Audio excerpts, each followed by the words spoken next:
We didn't talk a ton on neuroplasticity. When we go through grief and loss, there's the two parts of our brain, right? The emotional part and the logical part. And as a survival tactic, I was in a training once that calls the amygdala Amy. She says, so Amy just jumped ship, just flew offline, right? All of our logic and reasoning didn't process what happened at the same time as our emotional brain did. And so a lot of times we have to get to a point where we have to reprocess once we are safe and stable to keep both parts of our brain online to reprocess what's happened. And I think that the hope, scientifically proven, is just that our brains are neuroplastic, and neuroplasticity is the brain's ability to form and reorganize synaptic connections in response to learning, in response to experiencing, in response to injuries. And so all of those fancy words are just to say that our brains have the ability almost like bury and rebirth what we want and need. We're able to rewire, re-experience, and move forward with what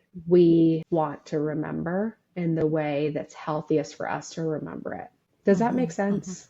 It does. It absolutely does make sense. I guess my question is, and following up is, how does this help clients in teaching them about the different parts of their brain and the part that thinks we should be already over this and the part that's still stuck in the emotion, and why there's two different parts of you? I think that, to me, knowledge is power. And so sometimes, in addition to the therapeutic relationship and process and time and conversation, I also want a little psychoeducation of, okay, give me the meat, give me the bones of what are the books Give me the say? why. What have we found? Right? Educate me. And so I think that's where I just like to get a little nerdy and use it as like, here's a little gas for the tank. It's something you can sink your teeth into of, oh, this process, like I'm feeling lost, or I'm feeling disorganized. I'm feeling confused. And it's like, that's why. And it's a very normal brain process to why I'm feeling stuck like this. A lot of people fear there must be something wrong with me. Like, no, you're absolutely functioning as you should within your ability at this moment, considering what you've been through, and you leaning in like you are, asking the right questions, leaning into how you're feeling allows you to move through it. Because if you walk through it, you're going to get on the other side. But if you're trying to avoid, go around the different ways, you're just going to get stuck in the mud. Yeah. I think we can take however many detours we want, and it may be helpful to take some detours, right? We may not be ready. But for me, it is learning about that helps us grow aware of what's happening inside of us. What is this? What am I doing right now? And so when I learned about that, it made sense, which I like. I love when things make sense, especially when we're working with things that often don't make sense. And so just working with that, adding that to our toolbox for how we function, how we operate, how we heal, how we move forward with the things that we want, which ultimately I believe people want more peace, joy, healing. People want purpose. People want meaning. And so that's just another thing to add to the toolkit. Absolutely.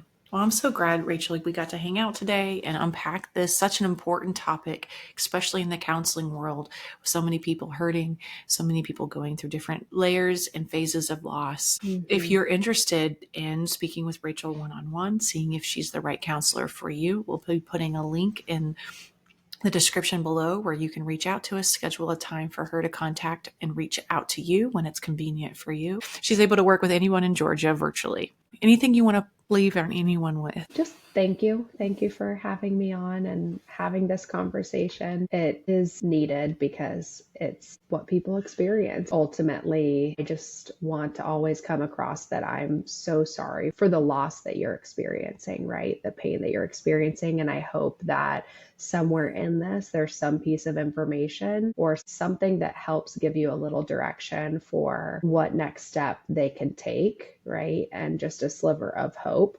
because that can be hard to find sometimes, but absolutely, if we look hard enough, hopefully, no pun intended, we'll find it. Well, thank you so much, Rachel, for being with us today. And in our next podcast is actually going to be a live podcast. I'm looking forward to trying that out. And so hopefully you all can join us there. We'll be posting information on our social medias and on our YouTube channel regarding when that live podcast will be. Thank you and have a good rest of your day.